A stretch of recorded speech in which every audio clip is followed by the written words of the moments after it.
So I've made my decision. As soon as I'm done with her, I'm going to do a Warrior Cat psychoanalysis on Rainflower. The thing about Rainflower is a lot of people hate her. And for the most part, rightfully so, after the way she treated Crooked Kit and after the way she totally abandoned him. It makes sense. But then I started rereading the story, and I noticed a few things that I thought were interesting, that kind of delves deeper into her character. And again, I think you guys will enjoy an adult perspective on her because I don't think she was as harsh as everyone thinks. It's hard because a lot of the viewers of Warriors, they're younger and they haven't really quite been through life yet. I don't want to make it sound like you guys haven't been through anything. That's not what I'm saying. What I'm saying is, odds are you guys haven't been married, you haven't had kids, you haven't gone through all that mess yet. So there's a lot there to be explored. And with her, I get the distinct feeling that she was going through some kind of grief process. At least that's what I'm getting from it. And I know the Guardian Akira, I know I butchered his name. Is it Bright Guardian Akira? Something like that. You know, he did a video on Rainflower and, you know, talked about her as a character and kind of went into detail about some of that stuff. But there are some things that he kind of missed. And I was like, you know, that tells me that she didn't stop loving Crooked Star. She never stopped loving her kid. I think Bright Guardian Akira was right. I think she was mostly afraid of him dying, so she disconnected herself from him. But as he grew and became an apprentice and eventually a warrior, you kind of see her slip up and see that caring mother aspect of her. And it's very interesting. She may have had some narcissistic personality stuff going on there, but we'll go more in depth when I do the psychoanalysis on her. But here she is. She was actually an older figurine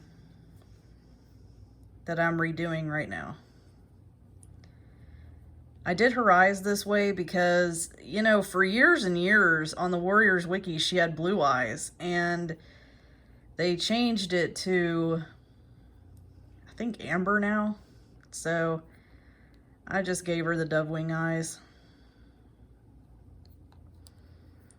But this figurine was originally a Pomeranian. But she's still being worked on. And then we got a few new characters that I'm working on. And I think this one's going to be an easy one for you guys to figure out based off her tail and her short legs. This one I'm not telling you guys until he's done. He does not have the word lion in his name. This is a totally different Warriors character. And I'm not going to tell you who it is until he's completely done because it's kind of a surprise. This is going to be Birchfall. This is going to be Firestar. So, yeah. And you know, that's another thing. Let's talk real fast about cat genetics. So I was doing some research on cat genetics, and while I'm not an expert, I read on some pretty interesting stuff. It was saying that if you have two ginger cats, like a male and a female, and they're ginger, like Sandstorm and Firestar, their kits are supposed to be only ginger. So Squirrel Flight makes sense. Her sister Leafpool, however, should not have been a brown tabby. She should have been another ginger she-cat, which to me always made more sense. I always thought it was kind of weird that they had a brown tabby cat. But the other thing is, who was it? Oh, Rainflower. So Rainflower and Shellheart are two gray cats, yet they end up having two kits that are brown. and one of them's a tabby. Now, again, I'm not an expert, so who knows? But from what I read, the tabby gene is supposed to be dominant. So Rainflower and Shellheart are not tabbies. And yet they had a brown tabby son. And that's another thing. The color brown is a dominant gene. So their kits should not have been born brown. They should have been born gray like them. So it's kind of weird that they even had brown kits to begin with. So that is one thing. I really do love warriors, but that is one thing that kind of gets on my nerves. The fact that they don't really follow genetics very well. Plus, a lot of cats have blue eyes, which there's nothing wrong with that. However, again, blue eyes in the cat gene world are considered odd and typically only happen with like cats that are mostly white or white.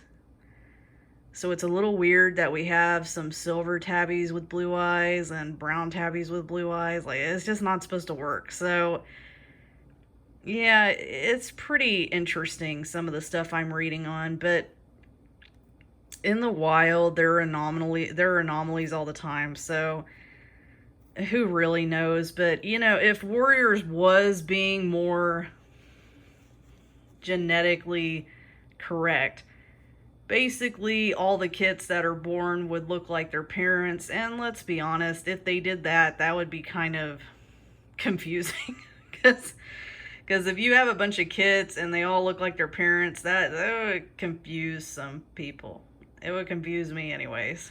But you know, the same thing with I think his name was Flip Paw, but I think it's Flip Claw now. Correct me if I'm wrong on that. It was, I believe it was Fern Song and Ivy Pool's kit. Originally, he was supposed to be a gray tabby, which would have made more sense, but instead they made him a brown tabby, which again, makes no sense. He's not supposed to be a brown tabby. But you guys let me know what you think. Do you think it would make more sense if they all look like their parents, or do you like them being distinct as they are? Same thing with Sorrel Stripe. Lion Blaze and Cinderheart had Sorrel Stripe, and she's a dark brown, and she's not supposed to be dark brown according to genetics. So yeah, pretty interesting stuff. All right, guys, see ya. Also, guys, I completely forgot to tell you this. My husband just bought a bunch of streaming equipment. So, guess what? We're going to be doing live streams here pretty soon.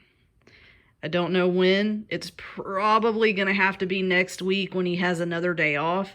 Because Monday I'm in college, like literally from morning until dark. So, I won't have time to do it on Monday when he's off. But he should get another weekday off maybe next week, and then we can start live streaming. So you guys can watch me work on my figurines for the first time ever. And that is going to be amazing because I have wanted to show you guys how I make these figurines for so long. And I absolutely, positively cannot wait. Back on to genetics. You know what else is weird? Fern Cloud and Dust Pelt have Ice Cloud and Fox Leap. And while those are two of my favorite characters of their babies, actually my most favorite character is Birchfall, but that's besides the point. Fox Leap and Ice Cloud, I don't think are supposed to be genetically possible. Now, Ice Cloud does have blue eyes, and that's perfectly normal. However, I don't think they're supposed to have a ginger kit. I don't know. Maybe I'm thinking about it too much. I just think it's something very, very interesting to me. Anyway, you guys tell me in the comments again what you think about all that. Okay, guys? Thanks.